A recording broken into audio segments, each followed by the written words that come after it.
Assalamualaikum warahmatullahi wabarakatuh. Al-Fatihah.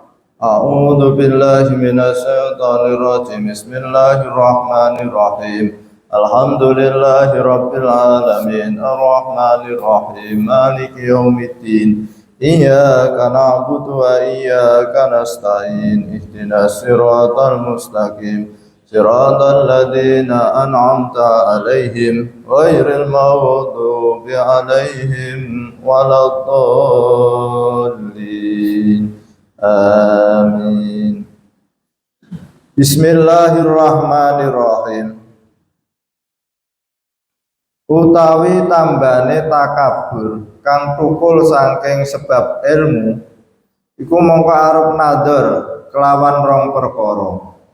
Kang din arep weruh setuhune hujah Allah Subhanahu wa taala ing atase wong alim iku luwih banget tinimbang wong bodho.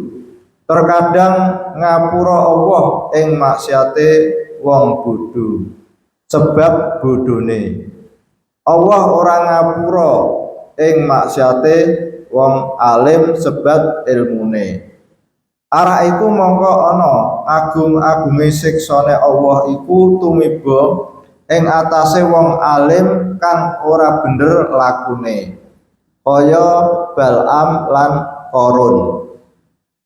Lan kaping pindhone setuhune wong alim iku wis weruh yen takabur iku setengah saking sifate Allah Subhanahu wa taala. Lan ora pisan-pisan ridho Allah Subhanahu wa taala lamun sifate den enggo kawulane. Lan malih setune wong alim iku wis weruh setune tawadhu iku kasihane Allah. Lan wong kang takabur iku den benduni dening Allah Subhanahu wa taala. Utawi tambane takabur kang tukul saking sebab ngibadah iku mongko arep nadher kelawan nadher kang sempurna. Mongko lamun ningali abid ing ulama mongko rumangsa abid sedune iku ulama iku luwih utama tinimbang aku sebab pengendikane Allah Subhanahu wa taala ing dalem Al-Qur'an. A'udzu billahi minasyaitonir rajim. Bismillahirrahmanirrahim. La yastawil ladzina ya'lamuna wal ladzina la ya'lamun. Tegese ana ta padha pangkate lan amale wong kang duwe ilmu karo pangkate lan amale wong kang ora duwe ilmu. Tentu ora padha. Balik luhur pangkate lan amale wong kang duwe ilmu tinimbang ora duwe ilmu. Krana ulama iku warise para nabi lan warise para sahabat. Mongko lamun ningali abid wong liyane ulama mongko rumangsa abid sedune iki luweh akeh ibadahe tinimbang ingsun lan luweh gedhe dosane tinimbang ingsun. Lan lamun ningali abid ing wong kang wis nglahirake ing dalem maksiate mongko rumangsa abid lan nekotno setuhune iki wong gedhe dosane tinimbang aku lan menawa den ngapura dosane sebab saking amal kang ora weruh ingsun. Anapun awak ingsun durung mesti den trima amal ingsun sebab sepine ikhlas ingsun. Mongko lamun ningali abid ing wong kang kafir mongko rumangsa lan ngucap ing dalem atine ana dene iki kafir. Lamun Allah paring pitulung dadi Islam mongko dadi luwih becik tinimbang ingsun kaya Sayyidina Umar bin Khattab. Sawise manjing Islam sekabehane wong muslim padha sengit. Oh, sadurunge manjing Islam sekabehane wong muslim padha sengit sebab saking alone tingkahe. Mongko bareng wus manjing Islam kelawan pitulunge Allah Subhanahu wa taala mongko dadi afdole sahabat liyane Sayyidina Abu Bakar. Anamun awak ingsun durung mesti apa to mati ingsun kelawan iman apa ora, sebab Allah Subhanahu wa taala kuwasa lamun jabel iman lan amal ingsun mongko dadi cilaka ingsun kaya Bal'am lan Korun lan kaya iblis, naudzubillah min dalik. Alhasil wajib ing atase wong mukmin wedya yen den jabel imane. Wallahu a'lam. Bismillahirrahmanirrahim. Jadi pagi hari ini Mbah Kiai memberikan pemahaman terutama bagi orang yang alim, yang punya ilmu banyak, dan juga orang ahli ibadah yang ibadahnya banyak. Kenapa? Karena yang pertama, orang alim itu katakanlah Pak Kiai, Ustadz, apalagi namanya sudah dikenal di mana-mana, begitu datang di pengajian yang datang banyak, disalami, dicium tangannya, itu hatinya itu kalau tidak kuat kadang-kadang muncul, saya ini hebat, lebih bagus daripada orang lain. Nah ini oleh Mbak Kiai itu jangan sampai muncul seperti itu. Sekalipun dia itu orang hebat, orang alim, dihormati orang lain, itu jangan sampai hatinya itu muncul bahwa dirinya itu lebih baik, lebih mulia daripada orang lain. Nah, untuk menghindari itu, maka oleh Mbak Kiai yang pertama itu orang alim itu harus mengerti, memahami, meyakini bahwa pemaafan, proses pemaafan orang alim dengan orang bodoh itu lebih sulit orang alim.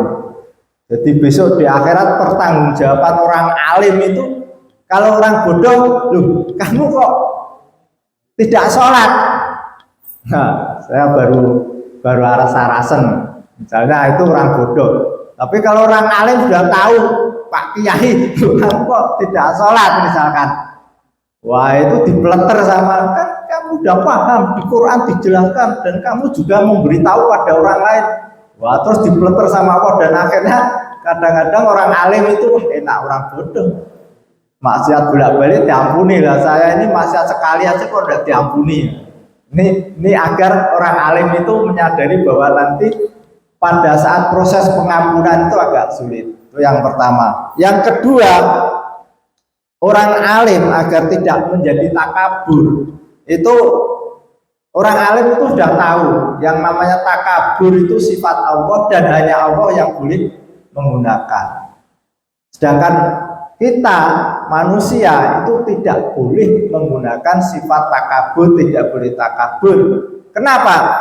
Karena Allah itu marah kalau sifat takabur itu digunakan oleh hamba.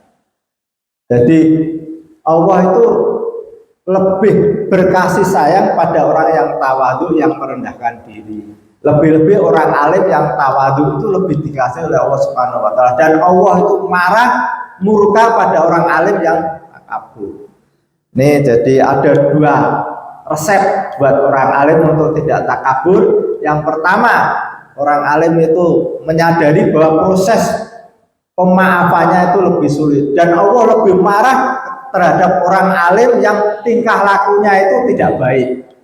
Orang alim kok dangdutan misalnya, Pak Kiai kok munggah panggung dangdutan, nah ini lebih dimarahi oleh Allah Subhanahu wa taala sebagai contoh. Lalu yang kedua, orang alim harus sadar bahwa sifat takabur itu hanya untuk Allah. Sehingga ketika seorang manusia itu takabur, maka Allah itu marah pada orang itu. Untuk selanjutnya, bagi orang yang banyak beribadah, jadi orang yang puasa Senin Kemis, orang yang sholat sunnah, orang yang rajin berjamaah, orang yang rajin sholat malam, orang yang sering umroh, orang yang haji, dan kenikmatan-kenikmatan ibadah yang banyak yang diberikan pada seseorang itu jangan sampai menjadikan orang itu takabur. Nah, oleh Mbah Kiai Soleh Darat, agar orang yang ibadahnya banyak itu tidak takabur, itu yang pertama, yang jelas ketika dia orang alim yang ilmunya sedikit, yang biasa-biasa tapi tekun beribadah, orang awam yang bisa umroh berkali-kali, sementara Pak Kiai umroh sekali saja. Ini kan kadang-kadang menimbulkan rasa takabur. Saya ada Kiai bisa umroh berkali-kali, sementara Pak Kiai sekali dibantu oleh orang lain misalnya. Nah, ini maka obat agar tidak takabur seperti itu, yang pertama, ketika melihat Pak Kiai atau Ustadz, orang awam ini harus menyadari bahwa derajat orang alim itu lebih tinggi daripada orang yang biasa, sehingga sekalipun dia ibadahnya banyak, tapi tetap derajatnya lebih tinggi daripada orang alim, lebih tinggi daripada orang awam. Itu yang pertama. Yang kedua, orang yang rajin beribadah, yang bisa umroh berkali-kali, bisa sholat sunnah, bisa sholat berjamaah secara istiqomah, ketika melihat orang lain, maka dia harus menyadari bahwa belum tentu saya ini lebih baik daripada dia, karena saya tidak tahu, boleh jadi dia punya amal yang lebih baik daripada saya di sisi Allah Subhanahu wa Ta'ala. Saya tidak tahu amal saya ini nanti diterima oleh Allah atau tidak, keikhlasan saya itu murni apa tidak, sementara orang lain saya juga tidak tahu, sehingga tidak ada rasa menyombongkan diri. Lalu yang kedua, ketika melihat orang di bawahnya sering maksiat, sering meninggalkan sholat, maka dia tetap merasa lebih rendah. Dia boleh jadi melakukan maksiat, meninggalkan kewajiban karena kebodohannya, dan dosa dia diampuni oleh Allah Subhanahu wa Ta'ala. Sementara saya juga melakukan kesalahan, belum tentu kesalahan saya diampuni oleh Allah Subhanahu wa Ta'ala, dan amal saya juga belum tentu diterima oleh Allah Subhanahu wa Ta'ala. Lebih merendah lagi. Lalu ketika melihat orang kafir, dia pun tetap merendah. Kenapa? Karena belum tentu hari ini orang kafir itu sampai akhir hayatnya kafir terus. Boleh jadi di tengah perjalanan dia mendapat hidayah dari Allah Subhanahu wa Ta'ala, sebagaimana dialami oleh Sayyidina Umar bin Khattab. Ketika Sayyidina Umar bin Khattab itu belum Islam, setiap orang Islam itu mesti marah kepada Sayyidina Umar, karena Sayyidina Umar bin Khattab itu memusuhi Nabi Muhammad, bahkan dia pernah mau membunuh Nabi Muhammad, sehingga orang Islam itu tidak senang pada Umar. Tapi ketika Allah memberikan hidayah, memberikan pertolongan kepada Sayyidina Umar bin Khattab, lalu Sayyidina Umar bin Khattab menjadi seorang Muslim, dia membantu perjuangan Nabi Muhammad luar biasa, dan dia termasuk orang yang mulia di sisi Allah Subhanahu wa Ta'ala di bawah Sayyidina Abu Bakar.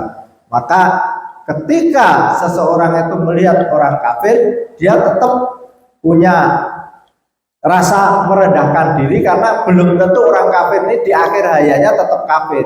Sementara diri kita juga belum tentu, ketika sekarang kita seorang muslim, belum tentu di akhir hayat kita itu tetap muslim, karena Allah punya kekuasaan penuh mengambil iman seseorang itu bisa-bisa saja. Al-Fatihah. A'udzu billahi minasyaitonir rajim. Bismillahirrahmanirrahim. Alhamdulillahirabbil alamin arrahmanir rahim maliki yaumiddin. Iyyaka na'budu wa iyyaka nasta'in. Ihdinas siratal mustaqim. Siratal ladzina an'amta 'alaihim ghairil maghdubi 'alaihim waladdallin. Wassalamualaikum warahmatullahi wabarakatuh.